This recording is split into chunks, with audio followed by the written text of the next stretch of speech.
Hi everybody, it's me, Devin. Let's get right into the stories, but before we jump into it, please subscribe. It helps. I post every day. And without further ado, Entitled People Stories. Am I the jerk for blocking my friend of 14 years? A little warning is some harsh language. Okay, so a little backstory here. When I was in junior high, my parents had divorced and I was an outcast in my new school. I was being told by one parent to hate the other, while the other parent had to deal with me lashing out at them because I believed my mom. I lived with the parent I was being taught to hate and bullied at school. I felt I was completely alone. My father put me in an AA group for anger management, another story for another time. Along with that, he started hanging out with the father of my friend who would stay in my life for 14 years. She was also in this group, but for other reasons. We'll call her M. Now, when we were introduced, it was obvious she wanted nothing to do with me. But because we were forced to hang out, she was stuck with me. I tried to get on her good side and be friends with her. For what I think it was, a year or two, she refused to really acknowledge me. That was until she witnessed the bullying I was going through. It was then she said she would be my friend. It was good at first. We had a lot more in common and a lot of good memories together. Being with her even made the AA group something to look forward to. However, towards her senior year of high school, she was a year above me. I started noticing her picking fun of me more and more. I had started thinking it was just her way of humor and tried to laugh it off as much as possible. This teasing of my looks, personality, and past continued up until November of 2020 when we were working together and had a bit of a falling out. Again, another story for another time. We got back together as friends on the agreement that if she were to turn her back on me again, that it would be over. No getting back together. I was overjoyed to have her in my life again. I loved her like a sister and never wanted her out of my life because I was holding on to all those happy memories from junior high. Anyway, fast forward to October 29th, 2022. The teasing had progressively started again, but she and the rest of our friends normally stopped when I said to ease it up. However, the night before and the day of, it had gotten to the point I couldn't let it roll off my shoulders like normal. Anytime I tried to join in what someone in the group was doing, or try to make people laugh, or shoot an idea out on what to do, I was immediately told I was being too much or annoying. The last thing anyone in that friend group said to me in person was shut up, Megan. Now, fun fact about me, I have ADHD. I get loud when I'm excited about something and kind of lose control like a little kid does when I'm excited. On this particular day, we were at the Renaissance Festival. This is something I don't normally get to do, but when I went this year with people I loved, I was super excited, which may have been annoying. Well, upon being told to shut up, my mind went blank and I just started walking.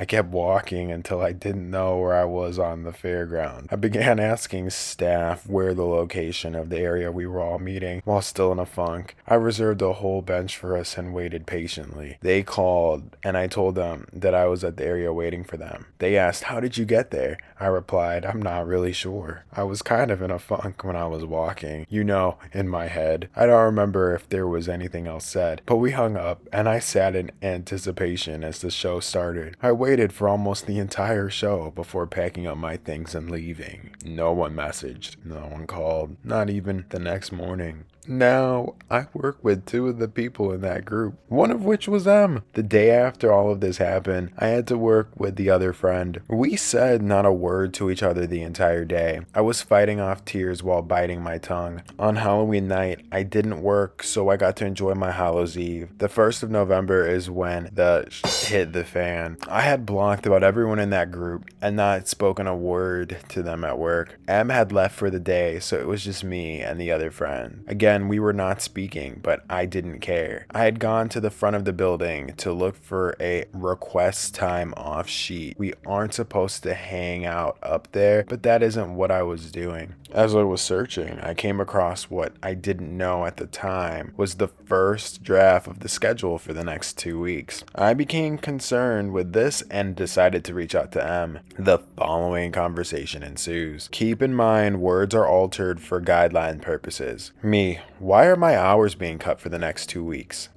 First of all, you need to stop rummaging through mine and Laura's desk because what's in there is none of your business. Second of all, you shouldn't even be upfront. You shouldn't even be upfront at all. You should be in the back working. If you need something, you ask me or Andrew. And the third schedule hasn't been finalized yet, as it's a rough draft, and that's why it hasn't been posted yet. Me, I was looking for a time off request sheet. I thought they would be in that drawer.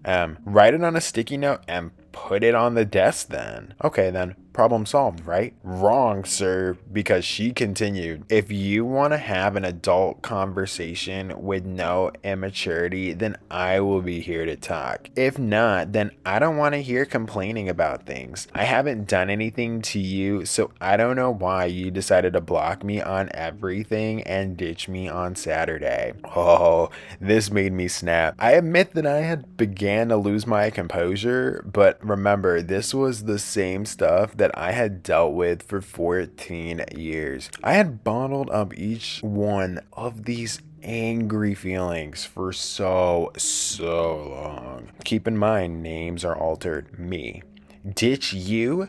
Yeah, right. The last thing any of you said to me in person was R, telling me, shut up, Megan. I walked away to calm down and told you guys where I was. Not one of you reached out when you couldn't find me. Then I don't hear a word from any of you. Remember when I said if I draw a boundary and you cross it, then it's over? Well, guess what? That's exactly what happened. Maybe if you, all of them, had really tried to reach out, things would be different. That's why I blocked you on everything. I'm done with being your effing victim. Consider this my 2-week notice. I didn't do anything to you. That was Ralph, so I don't know why you're taking things out on me. Also, I had no signal, and yes, we did try to reach out to you, so whatever. And if you want to be that way, then you can just go home now and be done. I'm not gonna sit here and just be disrespected. People at work have been complaining about you and your work ethic, so you can just go home now and not come back. You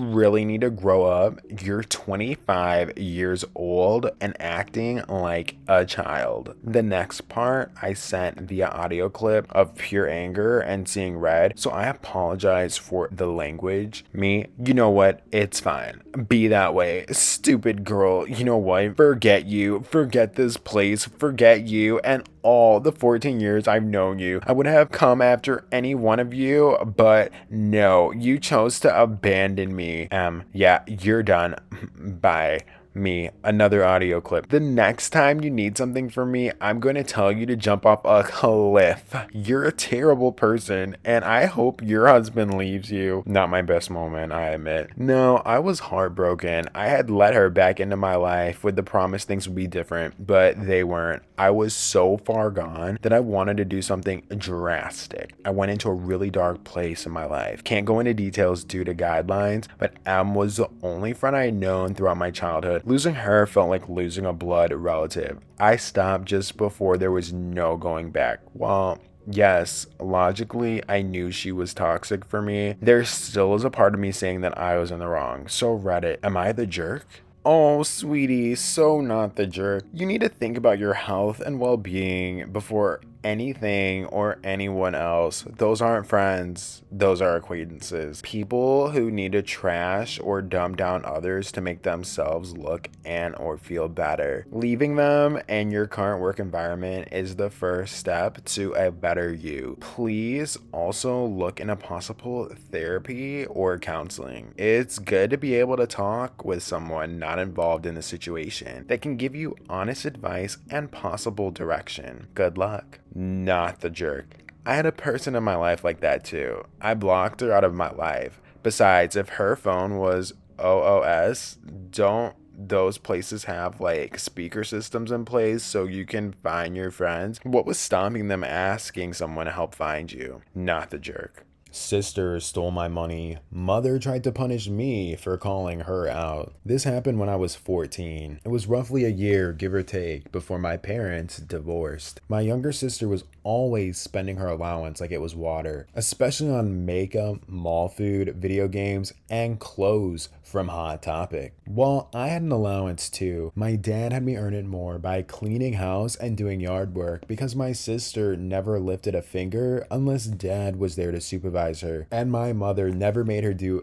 any chores unless it was to clean her room. To get some extra cash, I mowed lawns, picked up discarded cans around the neighborhoods to cash in for the 5-cent deposit, and did some other odd jobs around the neighborhood. At the time, I was saving to buy a scooter to get around town on. Over the course of 2 years doing odd jobs and hoarding most of my allowance, I managed to save up about $2,000. But getting that money built up was not easy. Mainly because of my sister. She knew all of the little hiding places I used to hide my stashes of money and would steal from it. Here's a highlight that's paraphrased from what I remember. Me: "Hey sis, did you take my money again?" Sis: "What? No. She used to stutter when caught in a lie. Me: "You're a terrible liar. There's $100 missing from my savings." Sis: "Leave me alone. I didn't do it." Starts fake crying and runs to mom. Sis: "Mommy, bro's picking on me." Me: "She stole from my savings again." Mom starts snapping her fingers at me. "Shut up. Can't you see mama's little girl is upset? She said she didn't do it, so she didn't do it. And that's all there is to it. So if you don't let this go, I'll ground you." Me: "I know she did it, and if you don't get the money back, I'll get dad's help." Mom: "Now there's no need for that. Besides, you don't have any proof she took your money." Me: "Yes, I do. I keep a ledger for each and every dollar I add to it. The total 3 days ago said it was XXX. No, there's only XYYY. $100 is missing. And you know she's stolen from my savings several times already. Plus, I know sis already spent her allowance this month, yet you took her out shopping yesterday. Where'd she get all that money from, huh, mom?" Mom thinks about it for a second, then scowls. "You know what? You are grounded. So go to your room and I'm gonna get the belt." So I kind of argued the issue further, but there's one thing I learned in this household. It was when to stop talking and just to call my father. So without another word to either of them, I walked in my room and slammed the door. That's when I pulled out my little brick Nokia cell phone that I had back then and dialed my dad at work. He didn't pick up, so I left a message explaining everything. Then he called me back about an hour later and said he'd sort it out. Not long after, I heard the landline house phone ringing, followed by mom yelling at dad over the phone in the kitchen. I didn't catch much trying to listen from my room other than mom trying to justify her actions, but that never worked when she was in the wrong. So she ended up yelling out something to the likes of, "Fine, if she really took the money, you can just pay it back because she already spent it." Then my mother threw open my door to scream at me, "I can't believe you ratted me out, you little ingrate. After all I do for you, you couldn't just let a little money slide." Me: "So you admit that my sister took it then?" Mom sneers, "You know what? I don't care. Girls need more money than boys. You should just be giving it to her anyway. It wasn't even that much." Me: "It wasn't just a little money and you know it. She stole $100. And even if it was only $1, I'd still want it back. You wouldn't want someone stealing from your purse. It's no different if sis steals from me. She's guilty and you know it. And I want that money returned to me one way or another. I worked hard for it and she did nothing." Mom: "My baby doesn't have to do anything. She is a princess and deserves to be treated like one." Mom: "That's it, you little..." "I'm gonna beat your..." Me standing up and facing her eye to eye, as I was already as tall as her at 14 and decently strong from all the outdoor work I was doing. "Go ahead and try it. I won't let you because I didn't do anything wrong." My mother froze in place for a moment, then let out a loud "Rah!" and swung her arm and tried to knock something off of my dresser, but she swung too low and hit the dresser itself, which I imagine really hurt. She grabbed her hand to try to hold in the pain and was giving me a furious look while gnashing her teeth. Then she turned around and walked out. I heard her make a ruckus, yelling and smacking the wall as she went down the hall, down the stairs, and to the kitchen to just do her usual when she didn't get her way, which was to go whine and proceed to get drunk. My sister was watching me from her bedroom door, and she looked at me horrified before fleeing back inside of her room and slamming the door. Mom was her ace in the hole for getting away with the stuff she did to me, and that was quickly changing. A few hours later, my dad came home from work and marched my sister into my room to come and see me. He made her admit to stealing from me and then told me I was not grounded. Sis refused to even look at me the entire time she was being made to apologize, and she did so in the most quiet and squeaky voice at first, till my dad repeatedly told her to speak up till she was practically yelling it. Then dad gave me $100 to make up for what my sister took. She was grounded for a week, and then the stolen money would come out of her allowance. To which she started bawling and calling dad awful before running off to her room. My mom just sat at the back patio getting drunk with her favorite wine and ignoring all of us. She never apologized to me, and even at times acted like the whole situation never even happened. And also, my sister still got her allowance the very next day anyway, and only it was my mom who gave it to her instead of my dad that time. And a few days later, on my dad's day off from work, we went to a local store and he bought me a combination safe to keep my money and other small valuables in. We didn't tell either my mother or my sister I had it. It was set to a 4-digit code, and if I remember the code I used back then, it was 4962. I put all my money into the safe and locked it, then put it in the back of my closet. And a few weeks went by, and one day after another, I'd gotten back from mowing a few neighbors' lawns. I found my room had been ransacked, and I called my mother to tell her what sis did in my room, and of course, mom denied it. Mom: my baby didn't do this. Me: well, then did you? Mom: no. Me: well, it could have only been one of you, as this room was clean when I left and no one else was here. Mom, visibly annoyed at being caught out by logic: fine, but if she did do it, then so what? You had it coming by not being nicer to her anyway. And then she stormed off. I called my dad again and left another message on his work answering machine about what had just occurred. I then went to my sister's room and I told her I knew she was the one who tore up my room. And before she could even try to answer me, I stated she couldn't get to my money anymore because I'd locked it away in a safe. That made her throw an absolute tantrum. And of course, evil Mama Bear came running to her rescue. But I just repeated that sis couldn't get any of my money anymore and went back to my room to clean up, while my sister kept screaming in her room for like the next 20 minutes. Nothing was really missing or broken, just thrown and scattered around. I picked everything up and put it back the way it was. Admittedly, it was the smuggest I felt cleaning my room, but the next day I found it tore up again, and this time my window was broken as well. Sis had hurled the safe out the window because she couldn't get it open. I called my father right away, and when both my parents got home from work, my sister fully admitted to having done it, like she was proud of herself. My mother actually tried to side with her by saying that I shouldn't have gotten the safe in the first place, but my dad chewed her out and said that he got it for me because he was sick and tired of my sister stealing from me. Every time she stole money from me and spent it, my dad had to reimburse me since my mom never would. And we had to have the whole window for my room replaced. And my dad got me a lock for my door and even a combination key lock box that contained the key to my room next to the door. My sister ended up grounded for a month for breaking my window, and she spent that whole time just sulking in her room whenever dad was home. Mom always let her go back to doing what she wanted, like playing video games or watching TV and stuff, till my dad got off work. I didn't bother to say anything because I knew if I did, both my sister and my mom would have gone out of their way to make me more miserable. After a month-long grounding was over, my sister resorted to begging me for money every time she spent all of her allowance. But I just called her out that she'd never pay it back because she never saves anything. And just to be funny, I drew up an IOU to see if she'd actually sign it in front of dad later,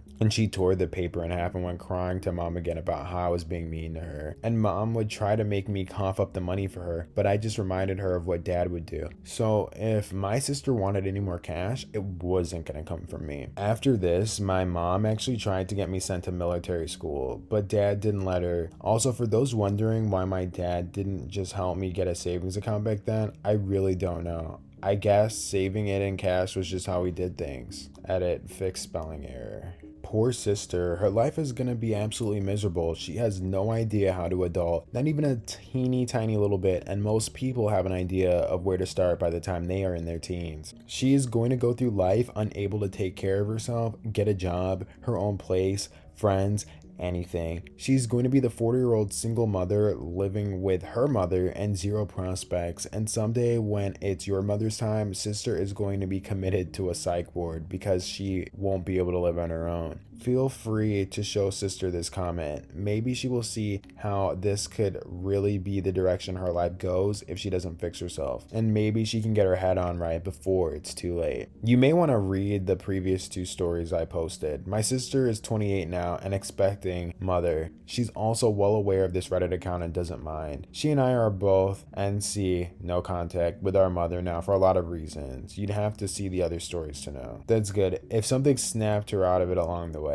Getting knocked up by a person of a race your mom is extremely racist against and having her go massive. Hi everybody, it's me. This is Devin. I'm editing this video. I'm trying to make this sound as nice as possible, but honestly, this is just my little cutaway because some of these comments on this video are just completely inappropriate and stupid, and I'm so sorry that you have to be subjected to them. But back to the video. Whenever I was 15, after getting turned talking from my mother, I said a little too loudly under my breath that she was a effing B. So ex-army mom was going to whoop my A with a belt, and I told her she wasn't because I was grown and she wasn't going to use the belt on me again. She looked at me for a few seconds, nodded her head and said okay, then punched me in the face. After I gained my bearings, she asked me if I thought I was still grown. I said, no, ma'am. And before anybody says anything, no, my parents were not abusive. I had a belt used on me a total of 4 times growing up. It was really for bad things, like unintentionally trying to kill my little brother once. It was just like getting a paddling in school. We got 2 or 3 licks and that was it. My parents were wonderful, kind, and loving people. I had a very happy childhood and never wanted anything. I'll be the first to admit that every time I got an A whooping, I deserved it. Okay, and then next comment. As someone who also had everything growing up, but had my fair share of physical violence from my parents, I have to disagree. It is abusive to hit you with a belt and punch you in the face. If you don't see the abuse, then you're more likely to repeat it. Don't worry though, you can always get your kids gifts and provide necessities so they don't think it's abuse. Well, what do you guys think? Do you think that's abuse? And also, what do you think about the sister from the story? Please let me know in the comments. And thanks for watching. I post content every day, so please make sure to turn those notifications on, and I will see you all in the next one.